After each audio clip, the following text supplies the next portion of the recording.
inspiring. Yes, Because I'm trying to be more vegan. I was your height, and then I became vegan. This is Brian Choi, Managing Partner and CEO of the Food Institute. We're here at the 𝗟𝗶𝗴 2025. I have with me the one and only John Salley. Surprised to see John Salley in the room. John, welcome to the program. Thank you for inviting me. You know, I was setting up at the Natural Food Expo, and Brian is like, get here by 5 or I'm going to kick your butt. So I was like, all right, Brian, relax. I'm almost there. So that's why I'm here. Cool. Well, nice to have you. Thank you. So John, why are you here at Expo West? So, it's something that I wouldn't have expected, but you've been coming here year after year, supporting natural products, vegan lifestyle. Tell us a little bit about kind of the history around your interest at Expo West. So I started this path 1991. I stopped being a lying vegetarian in 2006 and went full vegan 2005, 2006. In 2008, I was with Follow Your Heart, and we were in Boston at my first Natural Food Expo, and I haven't missed a year since. And I've worked with a bunch of brands, bringing them to market, introducing them to the powers that be in the great restaurants and great grocery stores. One of my bestest friends is 𝗟𝗶𝘴. He was the COO of Whole Foods, and he, sponsored so many things. Seed Miami. He and I would walk around, and everybody would ask him to take a picture with me, not realizing 𝗟𝗶𝘴 is who you wanted to talk to, and we would go around. He would see how the ownership was. He would see what the story was. He would taste it. He would see how they were presenting it to people. And if, a lot of people overlook people, right? He didn't want that in the store. So I was coming. He doesn't come as much. Last year, I think, was his last one.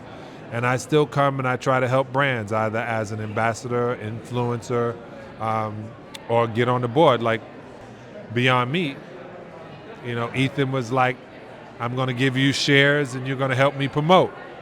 And then we went public in 2018, 19. And it was a wonderful run. And I was like, wow, I can make money doing what I love to do. So I'm curious about your interest in adopting a vegan lifestyle. Yeah. For those that are skeptical of getting, eating only like vegetarian products or being vegan, what do you have to say for the naysayers, for the skeptics out there? Is it a realistic sort of diet for the vast majority of people? Well, you want to be as strong as an ox, you should eat what the ox eats. If you want to be as strong as a gorilla, eat what a gorilla eats. And they don't eat dead animals. They don't eat anything that's not alive and energetic. Now, I have some people that I know, I'm not going to say friends, they eat a keto diet, they eat a paleo diet, whatever floats your boat. But I know that my body eats things and turns it to ash. It doesn't like to eat the ash. Got it. And so as of now, you don't crave at all any sort of animal protein. Is that a fair statement? Or Yeah. I've never craved it. I was forced to eat it because it was part of the recipes. But what I don't miss is I told my moms and my father at one time used to tell us that cancer was hereditary. And I go, no, just our recipes. So if you change what's in the recipe, you won't feed cancer. And I'm using the word cancer, but I like to say free radical cells. I just know it works best for me. I'm 60, I'll be 61 in May. I'm 5 pounds lighter than I was in 1989, 35 years ago.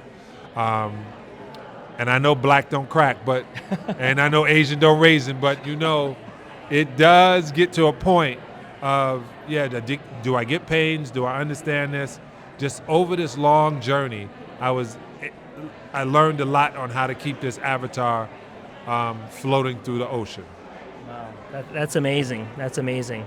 Inspiring. Because I'm trying to be more vegan. I was your height, and then I became vegan. I got more melanin and taller. Wow, that's awesome. So John, I want to ask you questions on you mentioned you partner with brands. Yes. Share with us specifically, maybe share some examples, like what are you looking for here at Expo West? What types of brands, what types of categories, what types of founders, anything that you'd want to get the word out there to the food and beverage community?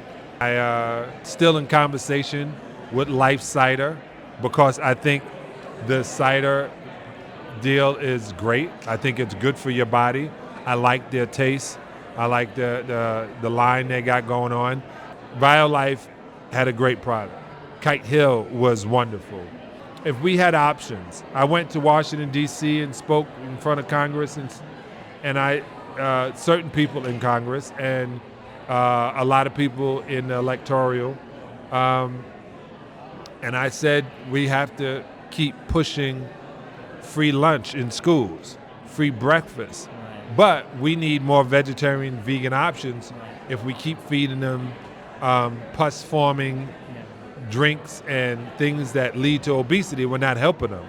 We need to take on the mentality that they have in schools in Japan and that they have in schools in France.